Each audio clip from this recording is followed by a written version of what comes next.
What's going on? What is this place? Where am I at?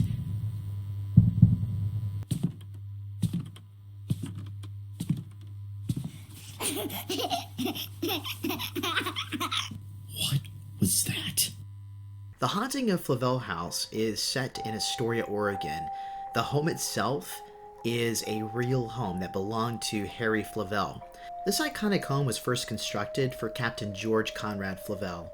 At one point, the Flavel family was one of the most prominent families in Astoria due to their charity work and contributions to the community. Things took a turn for the worst after Captain's son, Harry Flavel, and his family inherited the house from his father. In 1947, when Harry was 20 years old, neighbors reported hearing screams coming from the Flavel house. Fearing the possibility of danger, the neighbor burst into the house where he found Harry's mother Florence screaming from inside a locked room.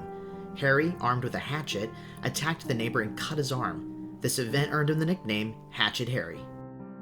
Thanks to the Clatsop County Historical Society, I was granted usage to use the last name Flavel in this video game.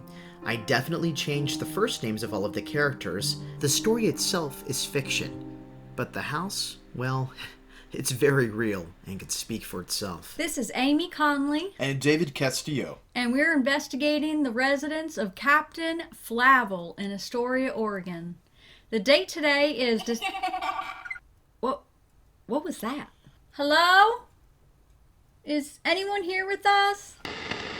Hello everyone, my name is Tristan David Luciotti, and I want to go ahead and thank you for having interest in supporting the video game The Haunting of Flavel House. My past history has been in filmmaking. I'm an award-winning screenwriter and also been a director, an actor, producer, etc. As much as I'm passionate about filmmaking, I realized the importance of video games and just how psychologically and emotionally you can really get immersed. This occurred to me after playing the game Life is Strange by DONTNOD Entertainment. When I played that game, I felt feelings, emotions deeper than in film. I got really attached to the characters because I wasn't just watching them. I was able to play them and make decisions for them, and I had never experienced that before. So for me, I decided from there on out, I want to get into making video games. I want a film-like experience, and I want to make games similar on that style to where when people play them, they feel something. It's not just, it's not just playing a video game, it's a whole experience and something that could even be life-changing. For me, I have to start somewhere. So the first thing I did was I launched a mobile game called Skylar Rides Sedona, and this is something just extremely basic. It wasn't even the same developer and designer that I have for The Haunting of Flavel House. Just something I wanted to test the market with, to go ahead and have more of an understanding of the industry since the industry itself was new to me. So I learned a lot from launching that mobile game. It really gave me a lot of insight. So with The Haunting of Flavel House, this is something that I first thought about last June. I wrote the script for it. The first thing I had to do was hire a really talented team. And so I went ahead and I saw portfolios and had people sending me different things, and I finally found the perfect team. And I was very excited. So we went ahead and started out last June. I was so impressed when I first saw what was being done with level 1. It was beyond my expectations and exactly the story I was wanting to tell. And the other thing I wanted to work with was voiceover actors. So for me, I have a past doing voiceovers, and I also am a director. And so I found very talented voice actors to go ahead and play the characters in this game.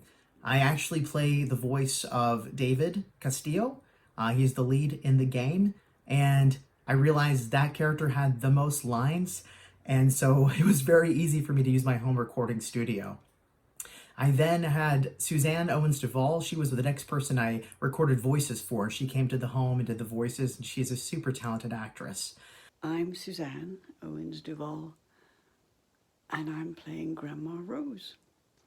We also landed Amy Smith. Amy Smith plays Zoe, our 911 operator. And while her part is more of a cameo, Amy is a celebrity of sorts when it comes to voiceover. She has voiced so many different characters in video games and videos and animation, you name it. I mean, really, she's been a part of it. So I was just so honored to work with her, and she is amazing. Hi, my name is Amy Smith, and I'm a full-time voice actor primarily working in video games.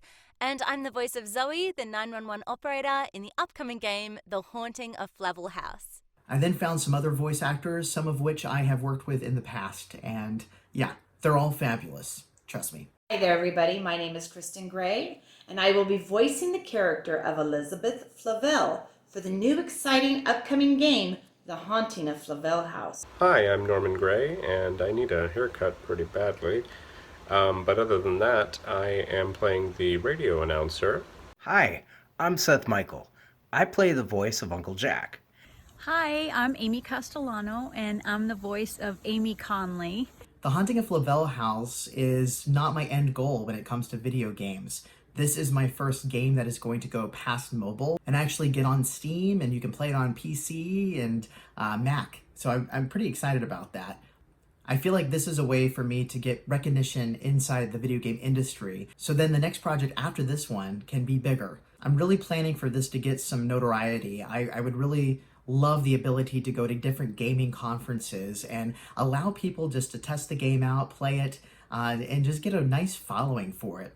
One of the films that I made was called All Around Us, which is a documentary in which I followed a psychic medium, Seth Michael, for about over 3 years in making that film. I learned a lot. I got to go on a lot of paranormal investigations, so I learned about the equipment, I learned about different spirits, and so I thought it would be pretty interesting to be able to add that concept to this game. I have it to where David and his partner Amy, they are paranormal investigators in Astoria, Oregon. And they go into this house that is truly, I probably is haunted in real life. I think I've heard stories. But there's a lot of mystery that surrounds the Flavel house.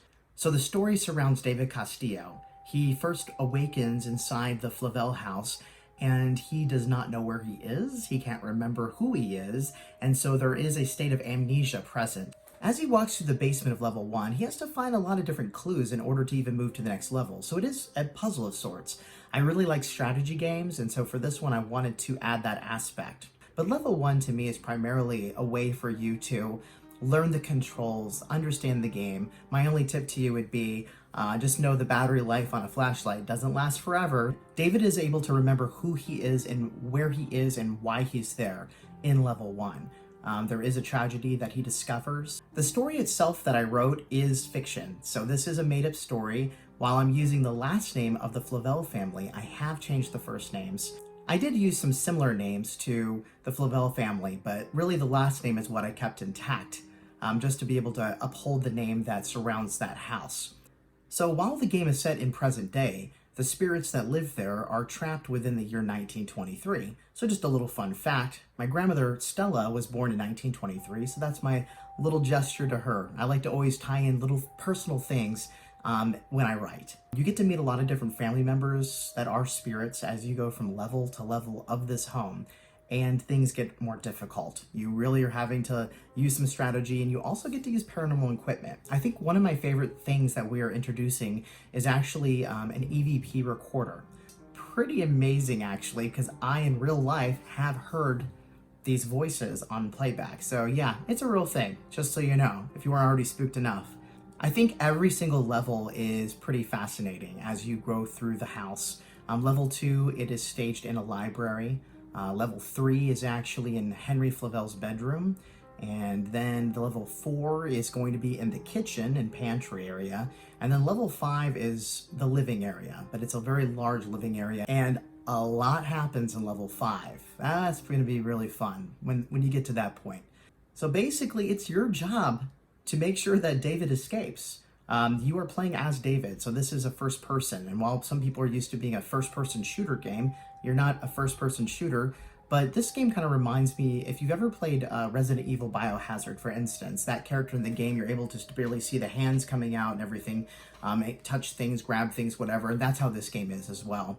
You only see David as he looks into a mirror and sees his reflection in level 1. You get to see him there, and then it's the very end of the game, after you beat the game, and you kind of have like the end credits going there, you get to see David a second time, and that's all. So it's going to really feel like you are the one playing this game.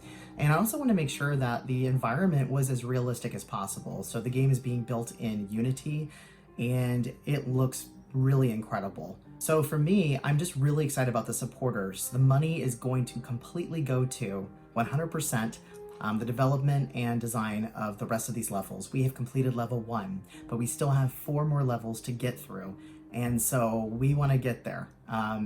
Obviously, with the quarantine, I wanted to pause. Originally, this Kickstarter was supposed to launch in March, and of course, with the virus hitting, I didn't feel it was right to put something out there and ask for donations. So I have waited several months, and now I feel like it's a point where I realize the importance of this game. I realize the importance of entertainment, as many of us, have been quarantined in our homes. Video games has been something where people have been able to escape. And so this game is going to give you an ability to do that. So the $3,000 will go to the production of this team, just to finish it all off. Anything above $3,000 is going to do wonders, and that is just the truth. With that money, I would be able to have the ability to actually market the game. I would love to have that ability to go ahead and pay influencers on Twitch and YouTube and have it where they can play the game and give their honest feedback, but just get that out there. Also to try to get some editorials written in some gaming magazines, and also just being able to do promo ads on different platforms on mobile and also for PC, just to get the game out there. One thing that would also be great is I have not yet cast the voice of Captain Flavell, and I would like to find somebody that is more known to be able to do that. So, we got Amy Smith in there for her cameo, and I would love to grab another voice actor that has done some great things in the gaming industry and bring them on to do the lines of Captain Flavel. So that would be really great. One of the biggest things I would really love to do is I want to be able to present this game at gaming conferences. I would love to be able to get a booth at the indie portion of PAX West for 2021. I don't know, of course, if it's going to be open. Fingers crossed that we will get through this and we can once again be in public places all together. And also just local Comic-Cons, going to local gaming conventions and having a booth there, that would be absolutely wonderful. The one place I'll definitely have a booth for this once the game launches is at the Oregon Ghost Conference in Seaside, Oregon, and also the Port Gamble Ghost Conference up in Port Gamble, Washington. They've been extremely supportive, and I can't thank them enough. I also want to go ahead and give a shout out to the whole paranormal community. I know many of you out there, and I made a game that I really truly believe in my heart will represent you properly. I already had some paranormal investigators test out level 1, and they loved it a whole lot. So I've appreciated your feedback tremendously. As for the rewards, I wanted to make sure I had rewards that were just really, really great. It's important for me that when you take your time and energy and your money and want to support my project, I want to give you something great in return. So I think I have pretty awesome rewards, I have to say. You have everything from paranormal packages, and if you're more of a gamer, I've got the gaming packages. I thought it would be really cool to be able to add some paranormal equipment that you can even start using yourself. Once our goal is reached, no matter what, this game will be finalized. Your support means everything. I can't tell you enough. I'm very grateful, and to me, it's my job to take what you've given and to make something incredible. And I want you to be a part of it. To me, you're not just a name, you're not just a face, it's not just a dollar bill. To me, when you support anything I do, when you support me, you become part of the family. So you'll be part of the Haunting of Flavell House family, part of the team. Welcome aboard. Time to enter the elevator. Hello, David? Oh, like that's not creepy or anything. This wins the award for Worst Day Ever.